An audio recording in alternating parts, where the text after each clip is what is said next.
Go ahead and get started tonight, though. It looks like many of you know April. April's a good sport and has been here before, twice maybe, to talk about France. Remember me? Yes, she was. She has a lot of trips up her sleeve, and she's here today.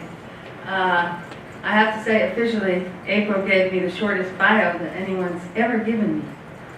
She was born in Connecticut. She came to Southampton in 1979 to study marine biology. Then she switched to art. And then in 1986, she started her landscaping business. And she lives in North Sea. So thank you, April, for being here. Please welcome April Gonzalez.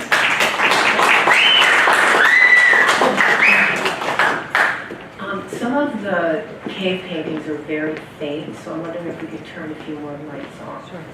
I went to Bioreserve in the northern section of southern Baja. Baja is that little peninsula that sticks out down below California. It's officially part of Mexico.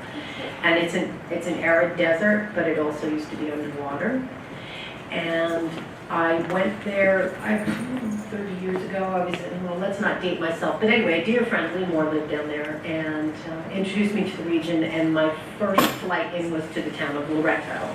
And I remember dust and sun.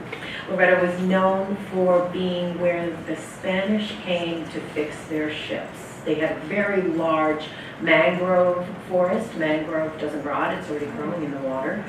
And so this is where they would come in placid waters and cut down the mangroves. And of course that had consequences. It was the beginning of the desertification of that area, but also it brought in the missionaries. So this is the Loreto Mission, and this is where we rendezvoused. I was meeting up with friends who were coming up from La Paz. I was coming in from Hawaii, and we were leaving from Loreto, which is the staging area, to go into this biosphere reserve. There's two sections. One is up in the mountains, and it's mountains and canyons. And there is a difference of about 6,000, 7,000 feet between the high mesas and the canyons. And then the second part of it is a lagoon. And the lagoon is where the whales give birth to their calves. And they're both highly protected by the Mexican government. You need permits to enter these regions. You need guides to enter them. And they're highly regulated about what you can and cannot do. And I had the great fortune of going with people who had run their own guide companies. So they had gone up and down Baja. They had run Baja expeditions off the Gringo Trail, etc. And they knew how to camp. This is not a trip that's for everybody. It was rugged. But I will say that the people that were with me were in their 60s and 70s and been very much an inspiration for me. So we started off in Loreto, and there was an art show in the town of Loreto, which has since got a little less dust and more sophisticated because of so many people coming from all over the world to see these two areas, to go kayaking. And so this is modern artwork, and you'll see how, especially notice the hairdo, how it's based on the cave paintings later.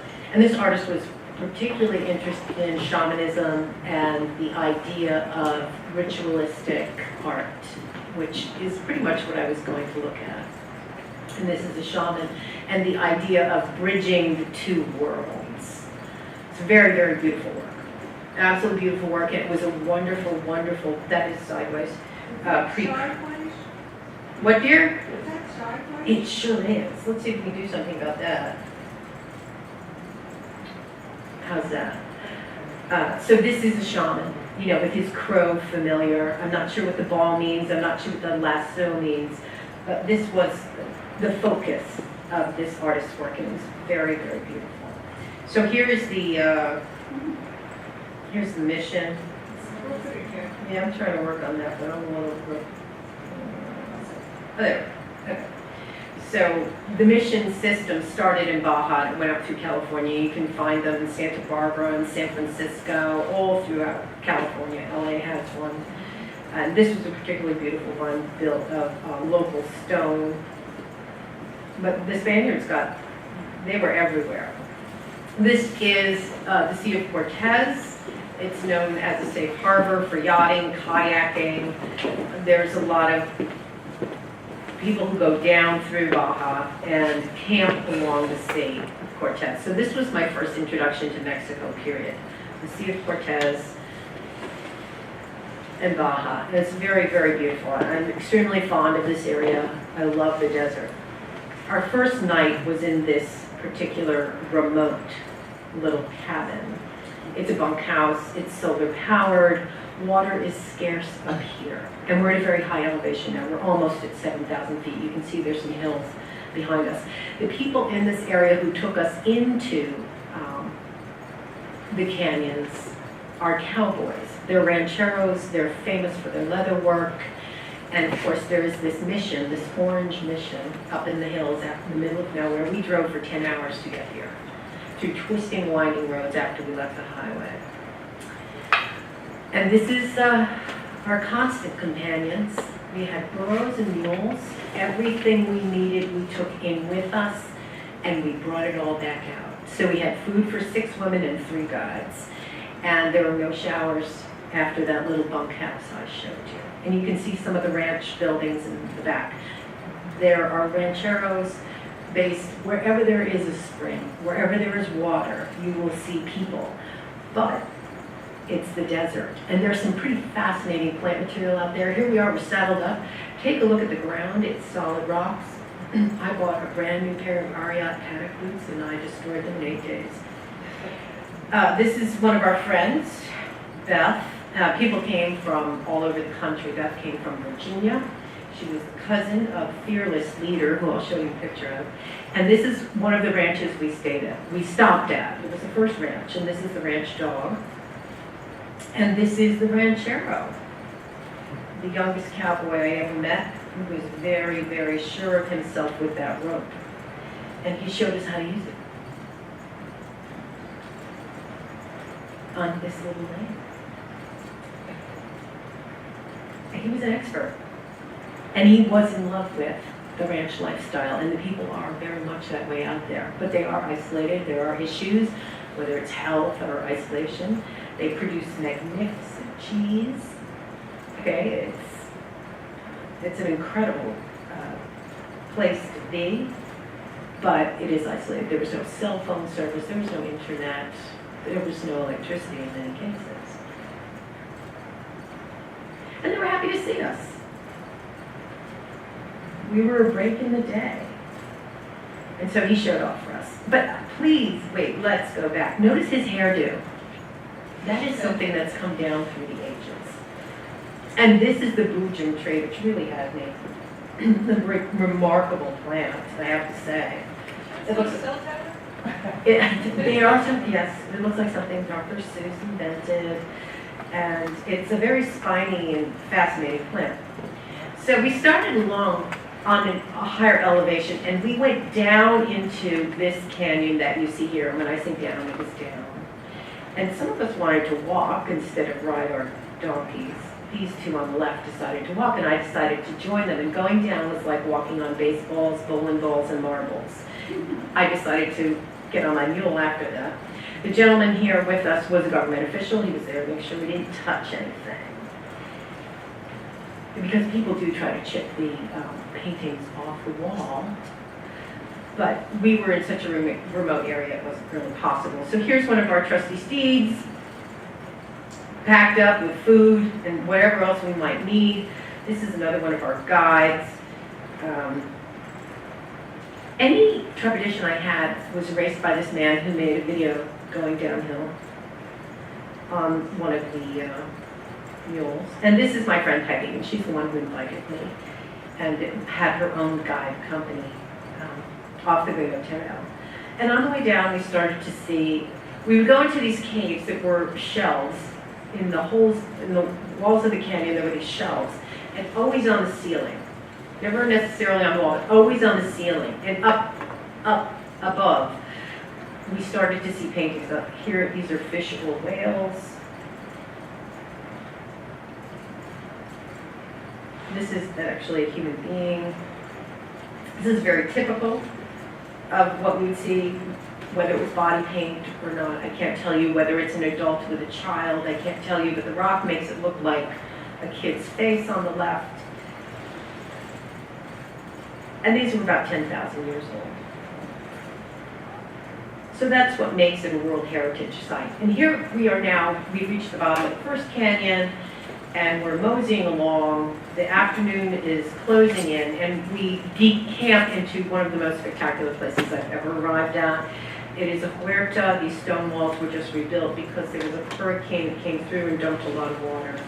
And they have a selection of oranges, dates, coconuts. Oh my God. They even have the Florida seedless navel orange in this huerta, and peaches, which kind of blew my mind that I was out in the desert and I found peaches blooming. Oranges I got. So that was one of their specialties. This is the gang. I'm on the left. They all, except for the redhead, live in La Paz. Yeah, I'm incognito. They all live in La Paz now, and they're extremely fluent in Spanish and very sophisticated, fun gang. So there were things I noticed that the rancheros built that I really liked. This particular railing appealed to me, and you can see one of our animals kind of getting comfortable in the shade there. This is part of the leather making process. It's a leather bucket. Oops, wait a minute. Look at this. And they soak the hides in these leather buckets in water for 18 months, and that's how they tame them. And they start to work it. We had to filter our water, and we had a beautiful filtering system. This little stream ran right through our campground. It was heated because it came against a granite wall that faced west at one point. It was all these little innovations that I thought were so amazing that kind of helped them get through this harsh landscape. And here we are shaking oranges out of a tree into a tarp with two of our guides and a little ranchero. The fencing I just adored.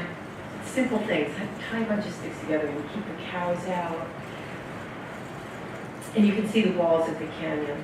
And so we camped here for a couple days and got to know the neighbors, so to speak, this ranch family that was hosting us. They made us dinner, and we started to investigate more of the caves. And the repeated motif is certainly the jackrabbit. There are certain animals that were obviously very important. I mean, this guy, you could see like that cute little rabbit nose on him. There were different styles of representation of the rabbit, but he was pretty much everywhere. The geometry behind this particular rabbit is rare. This is a hand. I was here. That's what it looks like to me. You know, feel free to interpret it as you wish. There's not a lot written on this particular area. This is probably a fox, even though the tail's off. And this is typically where we would go. This is the type of location. We would climb up a cliff, and I mean a cliff, and we would end up in this sort of pocket cave overlooking a canyon, and you can see that the paintings just go right up. And so we speculated on scaffolding and all kinds of things. Like, how did they do it? Is it erosion that took out the cave floor and it's just not there anymore? It gave us a lot to think about. This is a whale.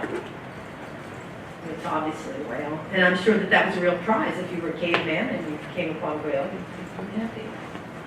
And just as perspective, this is our friend Pepa looking up at some of the cave paintings, and you can see we're not even all the way down yet in this particular shot. And here, another whale and the ram, the goat on the right, a very important animal, depicted numerous times. You can see his chin hairs coming down, his fabulous horns, his ears, and the whale is in two tones, and we can again speculate. People are also depicted in two tones like that. So back at camp, I'm with people who brought food. We weren't just surviving, we were eating out there, and it was interesting to see what everybody brought. I brought macadamia nuts and coffee and granola, but they had everything you could possibly need. I was really, really fortunate to be with these women. They knew what they were doing. The computer's doing something. Okay, let's keep going. And that's Peggy cooking. She was a great trail chef. This is the peach blossom that I came across. It stopped me in my tracks. And the owner of this huerta, that's the orchard, spent a lot of time with me. He gave me a bite of every orange he was growing. This is a cenote, or a place where they hold water. All ranches have these. So in times of a lot of water, or in case there's a stream, you at least have this large holding area. And it was very beautiful in and of itself. And this ladder I loved. The stone wall is to keep the goats out. And the ladder, made of some trees with side branches lashed to it, really had me. So here we hit the trail, and this was one of the very few level places because we were in the bottom of the canyon. And you can see the very large cardone cactus to the right. And again, more whales. Here we have people very frequently. They have their arms in the air like this. Again, I can't explain it, but I enjoyed seeing it. There's a turtle on the right. There's a ram. I'm not sure what the other animal is, maybe an antelope. The colors are typical. This is very typical. You can see how the modern artist did a riff on this. And I don't know if the yellow ochre top is a hat or a hairdo, but it's quite common to see something on their heads like that. But that color is uncommon. And here we are again with a whole lineup of people with interesting ponytails or feathers sticking out of their head, and the ram. Maybe it means success. We don't know. And clearly they've also defined women as the second figure from the right. And these are beautiful, very, very beautiful. Although they're somewhat eroded on the top, these particular pictures. It could be a family. We have figures defined vertically in red and black, horizontally in red and black. And our companions, our guides. There's the man on the left was our guide, the man in the middle was our wrangler, he handled the animals, and the man on the right was a government official, made sure we stayed out of trouble. And this is a little bit of a close-up of a hairdo, I can't say, but they had those on their heads quite frequently. Human hands. I found skulls out there everywhere. These were rancheros. They slaughtered their own cattle, they dressed the leather, they dried the meat, they made machaca, which is a typical Mexican dried meat. This is the view from my sleeping bag, which was just spectacular. And this is the leather work.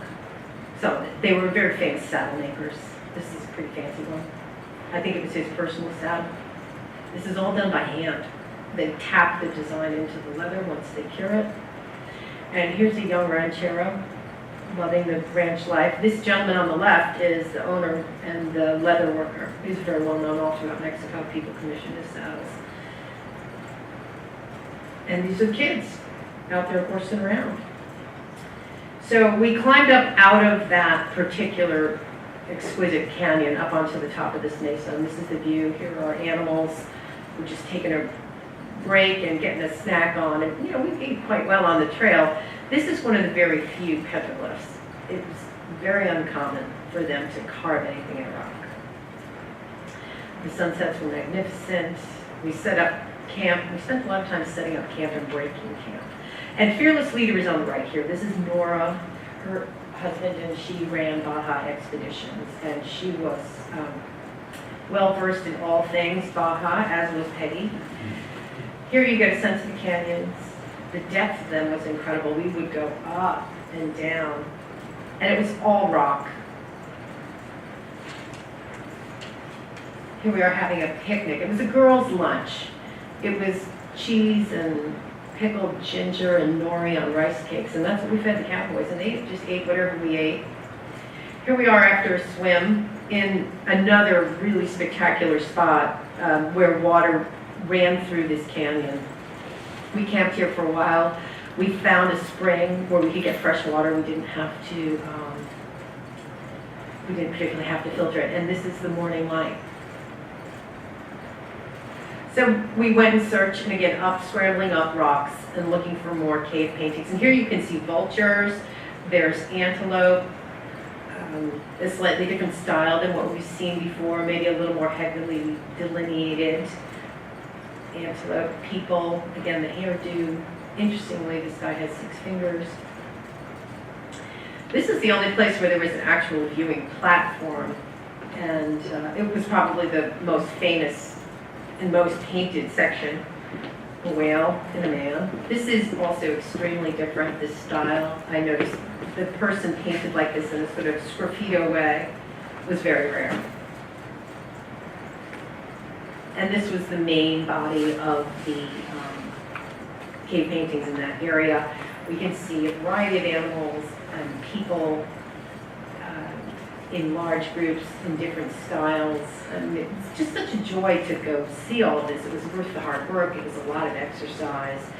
And it was a magnificent place. We were cut off from civilization. And the night sky was fantastic. It was a great experience. It's not for everybody, but I really loved it.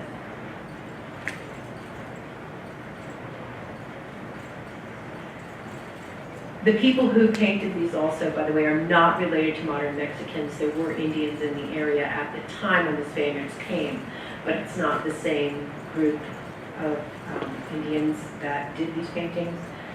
And the people that are in the area now, the rancheros, are descendants of pirates, carpenters, people who came with the missions and with the Spaniards and just left and went out into the hills. And here we are going up again. Just to get more paintings here, we have more birds.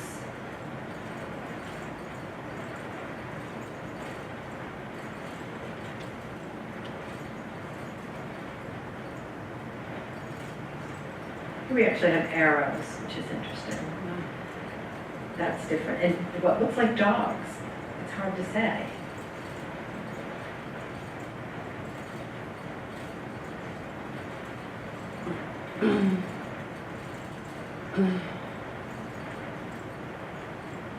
There was another artist who riffed on these for Carnival, and what they did is they had costumes where people did the half black and half red costume, and they made a serpent, like a Chinese serpent. Here we are after a dip. This was a magnificent canyon that we camped in. There was water running through it with several pools that you can jump in and out of. And so it created a different ambiance completely than the high desert with the boojum tree, which was very dry, and occasionally you saw a jackrabbit. Every night the animals would be let loose, and then they would have to round them up again, and it just depended on where we were. There was water, they didn't go far. If there was no water where we were, they might just hike back a mile or two to a cenote or a ranch well.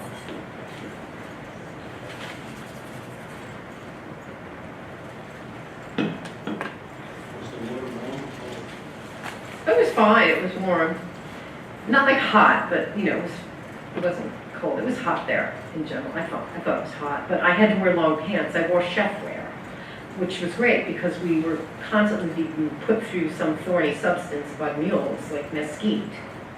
My mule was named Tejanita, and she had a mind of her own. And I didn't have to do anything. All I had to do was sit on her.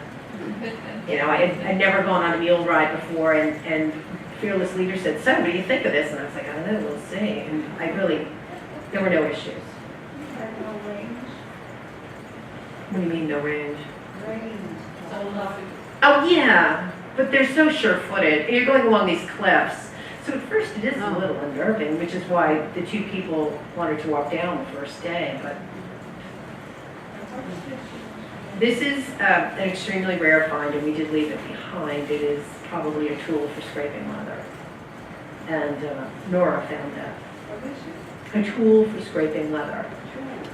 It could be old, it could be new, we don't know, but it has the kind of markings on it that you would think that would be. Okay, so this is the only other petroglyph that we saw. They call it Women's Rock, and they think it has like 28 depictions of a circle with a cross in it, which you see on the left. The circle and the cross is a very, very, very old symbol. Some people say it's a symbol of Atlantis, it's a symbol of the world, it could be a symbol of the moon or the sun, we don't know, but the reason they suspect that this is related to women is because there were something like 28 circles on the rocks. And this particular section is called the music because it looks like musical graph you know, where you write notes on it. But it could also be netting that they set for birds or fish, because there are birds and fish, you know, in this particular picture.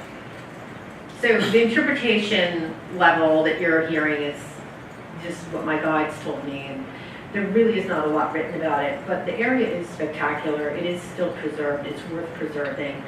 The only issue, besides lack of water, lack of electricity, lack of internet, and all that, for the ranch people, is that people coming through are a major source of social interaction, and you know, we bought things from them. They made dinner for us. We bought cheese.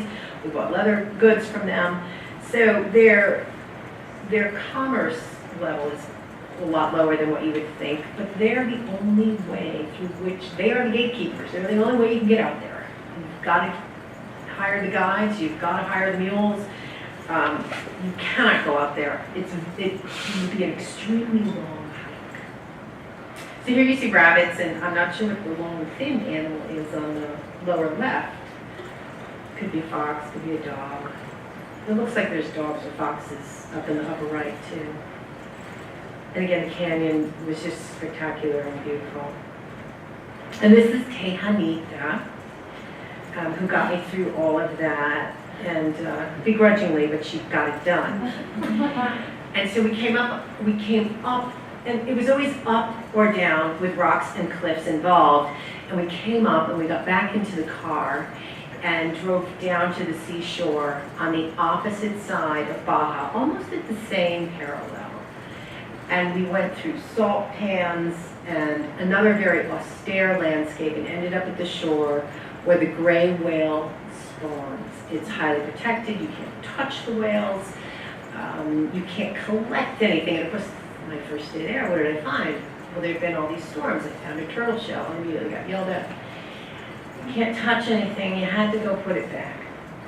This was our mess hall. This was a big step up because when we pulled in, it was like pulling into a MASH unit. There were these huge tents out in the middle of nowhere on the shoreline. And I loved the seashell floor of the mess hall. The food was, again, was very good. Was that various hot sauces and stuff on the table? What was that? Yeah, they had very, very good chefs there.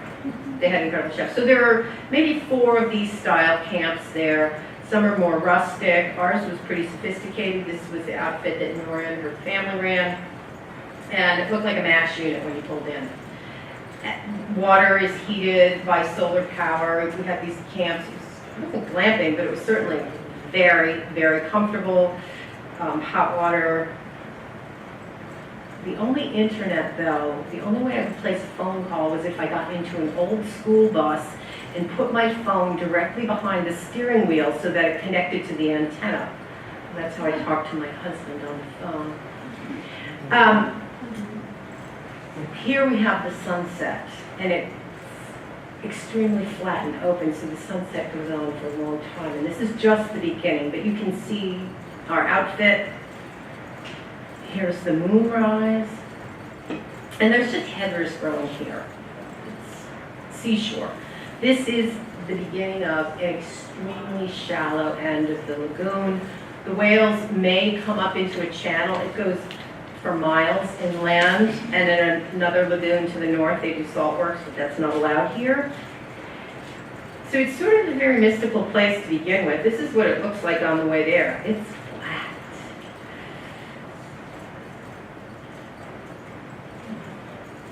And salt, it's so hot and dry that the salt leaves the residue on the land.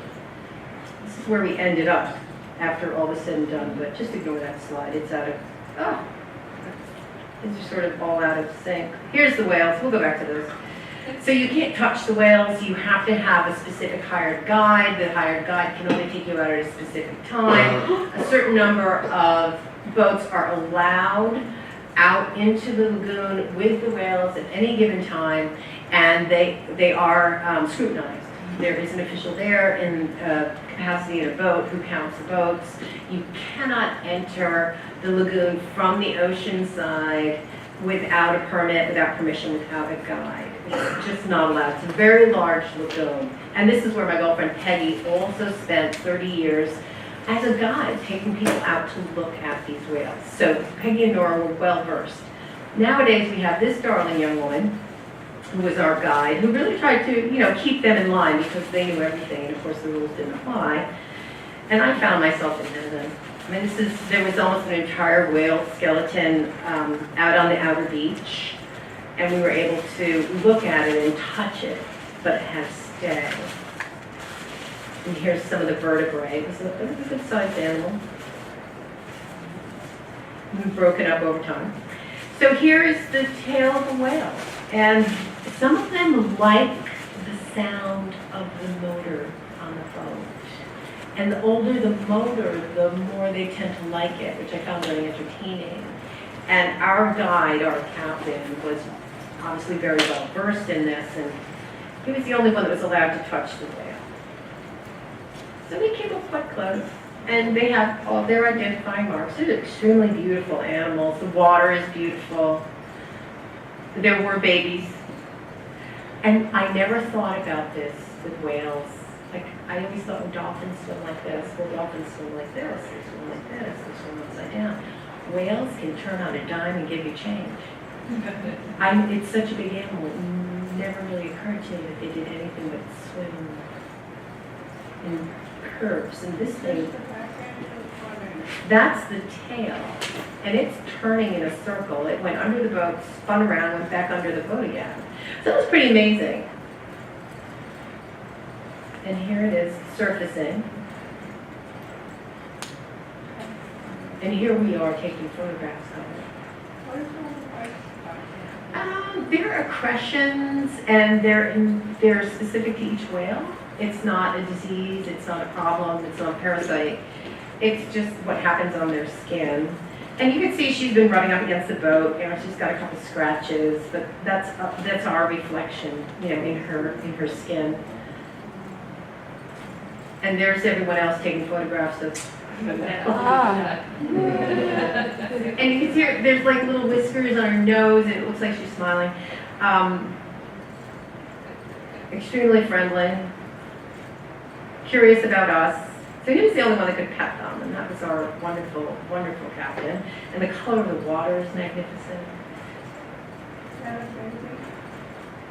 No, that was a full-grown whale. Here she is underwater. You can see her eye. And they're frequently accompanied by this other small fish. You can see the fish. They kind of feed off of her a little bit. Keep it clean.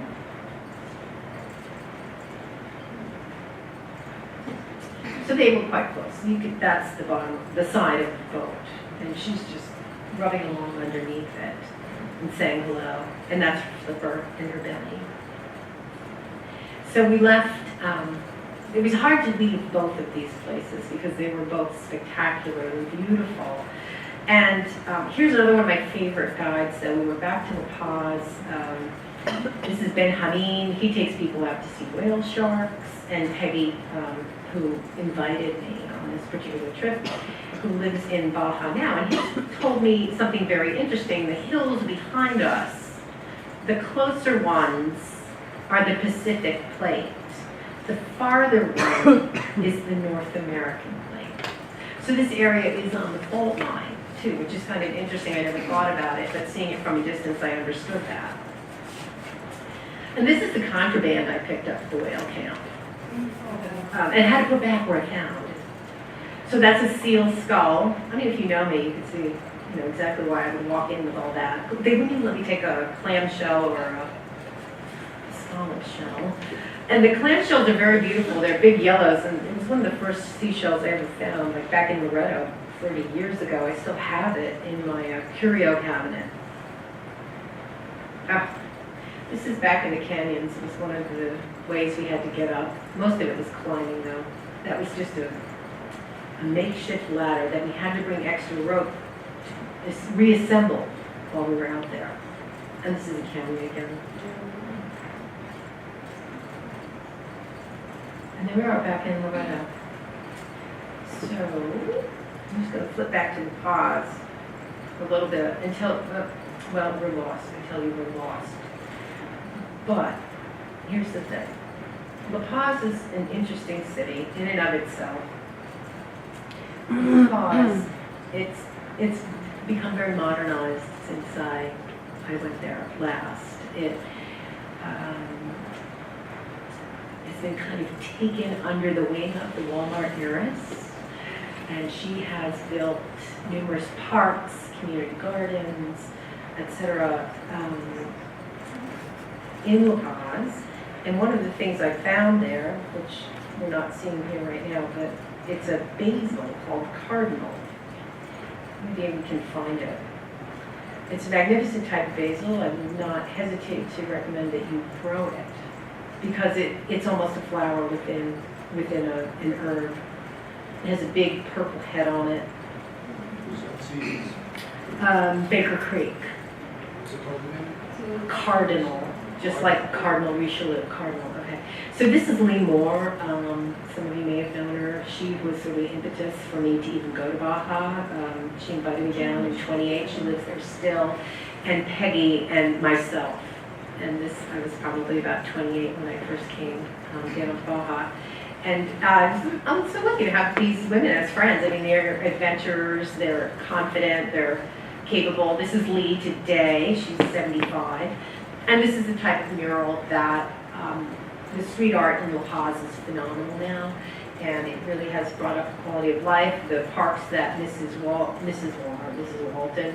has built have really improved the quality of life. And my friends are very much involved in the community gardens. Here is a dolphin picture honoring the sea life. It's really what it's all about. You can see in this portrait too, there's a lot of reference to history and to the sea life and why do people come here? Why do people go to this town, La Paz? Here's the basil. Those dolphins look like they're actually I know, it's a royal. statue on the wall. Yeah, he did a good job. So it's become this very sort of hip city in a lot of ways. I do like going there. The community gardens that Mrs. Walton built have state-of-the-art kitchens in them. They give cooking classes. And there are a lot of people moving in there. And that is La Paz. And that is where my friends live and where we ended our trip.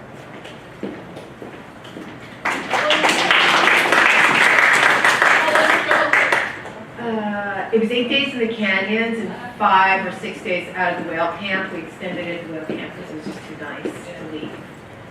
You know, it was rare too. It was a rare walk. April, I have a bunch of questions. Sure, far away. When you were hiking through canyons, how far down the peninsula were you?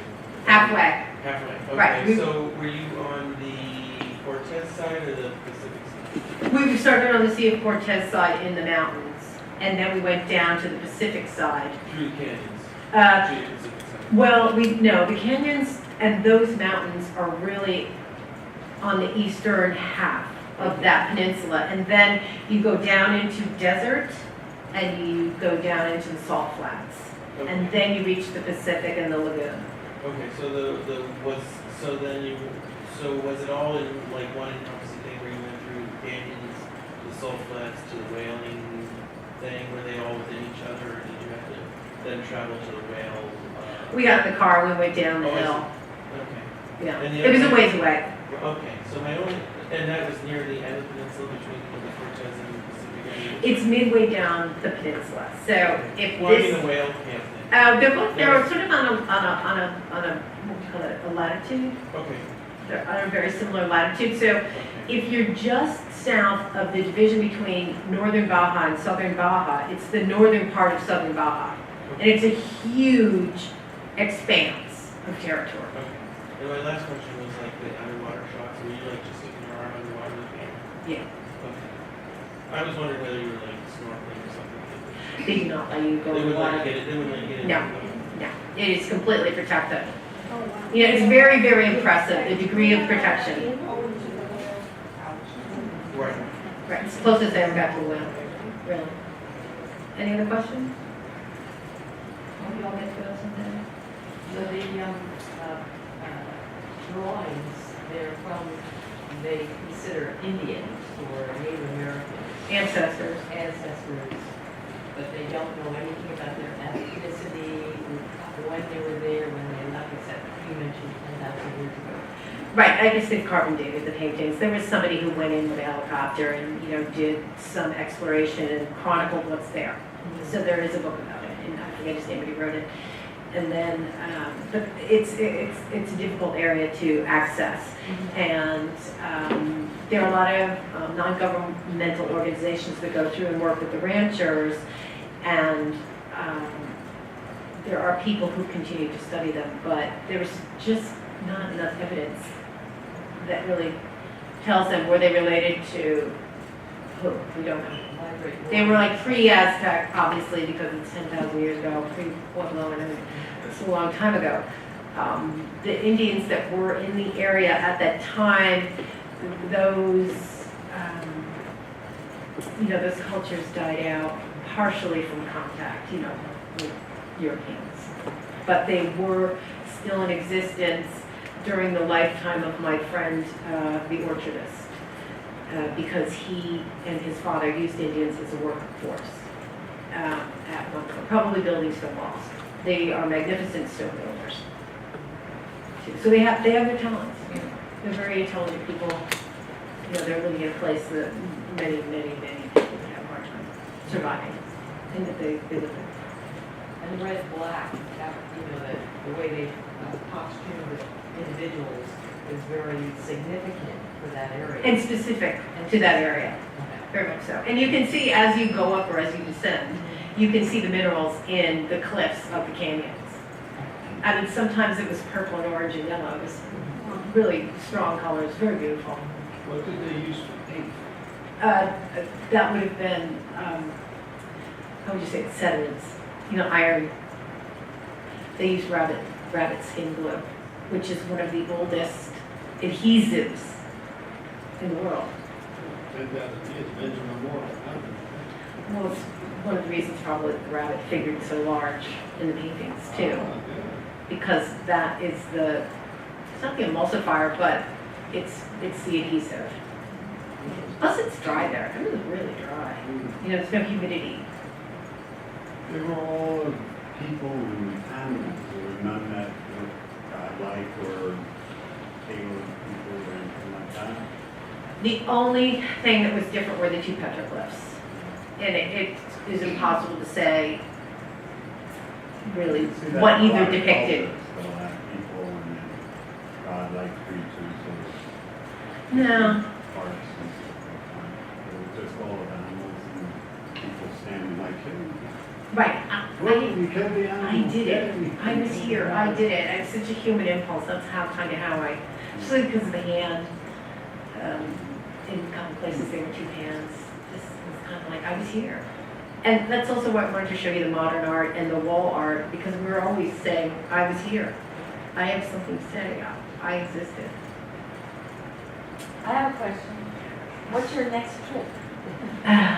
We'll talk. I didn't quite understand the difference between paintings and petroglyphs. Petroglyph is when you carve into the rock or you carve into an algae on the rock. So there's a relief there. The painting is, in this case, they mix sediments, soil elements, and with rabbit skin glue, which is, we call it rabbit skin glue. It's the interior of the rabbit skin creates an adhesive, and it's famous in oil paintings. Oh, I want to tell you what everybody else, the Metropolitan just opened a shop on gold, the Metropolitan Museum in New York, and it has all these people from 5,000 to 10,000 BC in Mexico, and the civilization, and amazing they're recommended to take away. And then they go on through the big Colombian era, but I just didn't realize people were doing all this 10,000 BC. Well, we think of France as having all the cave paintings, and this is sort of this little known site. But it was easier to access the French caves. This was harder to access, and it sort of changes how they look at how people moved around the planet.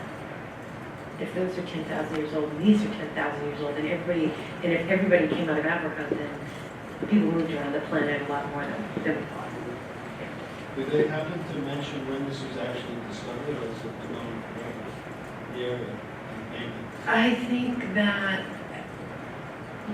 from what I understand, the rancheros were extremely aware of it for a long time, and probably were discovered, you know, when the Spaniards came in and brought everybody in, and the people decided they weren't interested in working for the Spaniards anymore and went out into the canyons. So I don't remember exactly when, but I do know that there was one man who surveyed it and kind of chronicled everything. There's many more caves than what we went to. It's a very large area. It's vast. It's like going to the Grand Canyon. I mean, it's outrageous spaces. So, and it's just interesting. There's a whole civilization out there. We don't know 10,000 years ago if it was wetter or, but they were all busy up there doing stuff. Did you have another question? Was there any sign of like living quarters or just living in caves, or was it more like a wandering site to go in and find food and come out? No, we camped in what was obvious, in the canyon where there was water, where we went swimming and we collected water from the spring. Where we were camped was obviously a cave that had been used and lived in and cooked. People cooked there because you could see the blackening of the top of the ceiling, which is black for many generations. We couldn't build fires. Were there predators? Where you speaking? I got bit by a spider. That was scary. I was in the middle of nowhere. Someone fell and broke a rib. No scorpions. I didn't see it. Snakes. I didn't see it. There was all this talk about snakes. I didn't see it. So like the whole time you're there, I just want to confirm you went up, you just Oh, no, they were all over me. were they? Oh, yeah, they knew exactly who they were dealing with, and they were like, went back. Watch that one. I was read the riot act from numerous angles, and it was, you know, Just checking. well, there's one shell. But anyway. You knew it. I mean, my goal always when I go to Mexico or in these arid areas is to not get stung by a scorpion, Great. and everything else is gravy. And in this case, it was something I was just starting to do. So thanks for coming. Thank you.